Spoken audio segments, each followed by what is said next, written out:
I'll acknowledge the setting that we're in. So, I think anybody that's watched our YouTube videos, we have all these different locations that we've been filming at. And this location is actually my garage apartment that Tommy built.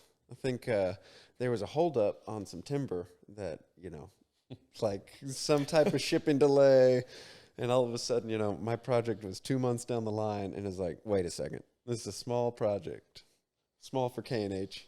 And Kevin's like, hey, Tommy, just go knock that thing out.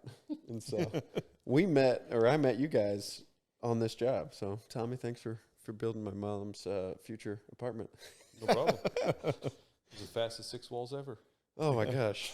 It was like the week of Thanksgiving, and it was literally 10 business days that you guys came in, built, framed, sided, dried, like done. And half of those business days, you guys didn't work until like 2 o'clock, 2:30 p.m. That was it. Mm-hmm. I was like, we got kids to go home and see. I know. Yes. Yeah. No, it was awesome. I've told people, but like when I watched you, okay, I haven't ever told you this. So growing up, you know how we have like these idols in our head, like whoever we look up to or these heroes. I used to go to Durango every summer, maybe like 6, 7 summers in a row, and my mom's cousin's significant other, he was a young like new age hippie. He was from Vermont or New Hampshire. Mm-hmm. Introduced me to the Grateful Dead and just total stoner, probably did a lot of mushrooms and whatever. But great role model. Yeah. You went down, you said role models and idols, and you went down to mushrooms. Yeah. I was like, I don't well, know. no, but this is what it was. So he was a framer, like, and he would do a lot of timber stuff out in Durango and ski resorts, but anyway, every day I'd see him go out, and he was, in my mind, this guy was like so awesome.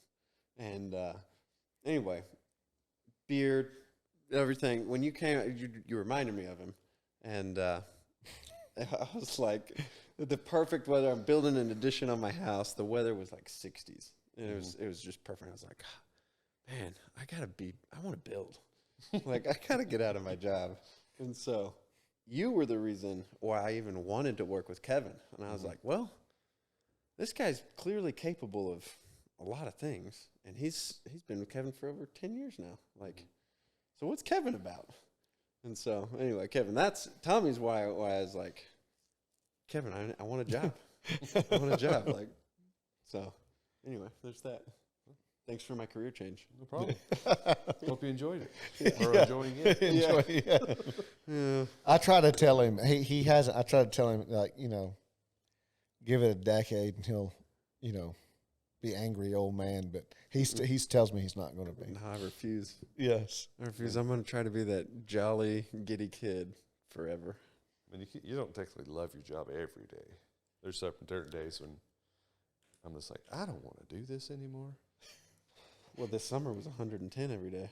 That was tough. I mean, that was hard. Yeah, that was tough. But it's not necessarily the heat. It's just like, I can't stand this homeowner anymore. I am so tired of this job. I've got to get out of here. What percentage of homeowners hits you like that? It's never like I always have great homeowners. I can't say anything about homeowners being bad. It's the time frame that I'm there. You just get tired of being in the same place all the time, and then everything starts just kind of building and building and building, and you're just like, I just got to get away from here. Whether it's 2 days, something. It's got to rain. It's got to do something. Well, you'll call me and be like, hey, it's time. I got to go. And then, like, usually it's something pops up, material's delayed, and then it's like, hey, let's run over here and let's go do something. You just got to clear your head for a minute, because you get so entwined in the details of that house, right? Because there's so much to it a lot of times that you just can't. You got to just get away from it for a minute. Yeah, that's cool. Yeah, so I guess that's why you need hobbies, right? Yeah, to help. You get out of that. That's what I think. It's like I consider myself fortunate that we, 3 or 4 days out of the week, I'm fired up to go to work. But there's some days. There's a day, 2 days that you're just like. Yesterday was one of them. When it was just like, I don't know. Nah. I don't want to do this. Over it. Yes. And then today I woke up and I was fired up. Yeah, You know. most Mondays you're like, man, what am I doing right now? Yeah. Why am I not? Why am I leaving the house at 5:30 and getting home at 3:30? I don't. What is going on here? What, Yeah. like, I did leave. I went to Mason Oh. to start a job. And then, so I was like, I did leave like, I don't know, 6. I was up at 5. You know. yeah. But Growing up, I had family in Mason. Somehow distant third cousin, whatever. But you were talking about scorpions and Pecos. Mason was the only place I've ever been stung by a scorpion. Hate that I place. hate them. I hate them. It's crazy how scorpions do that, huh? Yes. I've just learned yesterday or last week that there is a new breed of scorpions that just landed at Central Texas, like the most venomous scorpions in the world. They're here. And they decided to pick up residence. Did you know that scorpions are amphibious, that they swim and they will not drown? I did not know that. I didn't know that either. So they swam across the ocean or what? I don't know. You can't flush them down the toilet. No, They'll come through your toilet into your house. I did not know that. So you got to kill them. Oh yeah, smash them. Yeah, you're pretty like smash them. But Love it.